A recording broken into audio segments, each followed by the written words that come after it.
Unique thing that Art for Humanity is doing down there. You know, I mean, they're building the first English-speaking college ever in that country. I think that's something pretty cool, and it's pretty cool to be a part of that. It was beautiful. You know, I'd say it was low to mid 70s most of the days I was there. Even with the rain, you know, it was still pretty nice. It was definitely shorts and short sleeves weather, but not at all too hot. Night was wonderful too, and some really nice breezes come in overnight from the mountains, and it's just, I thought it was perfect. Everything was beautiful. I mean, it was a totally different world, you know. I mean, I had been in the city the whole rest of my life. You know, D.C. is nothing like Central America.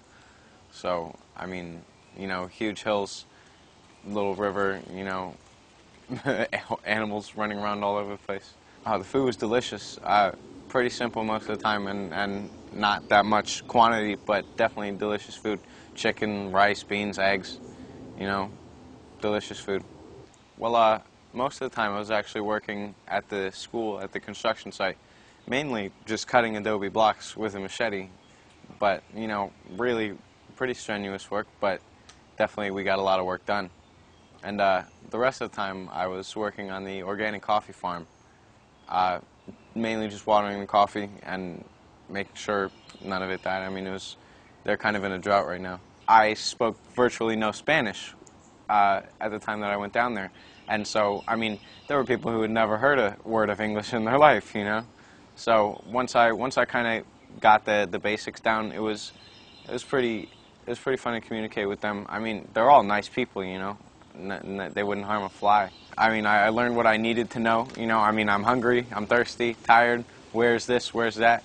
But, you know, it just takes, you gotta stick with it, take practice. And once you get it down, it's pretty easy. I don't think I couldn't go back. It was a very safe location, very remote. The people were wonderful.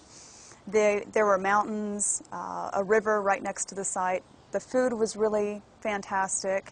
And the sense that I got from the community and the country itself was that it was just very warm.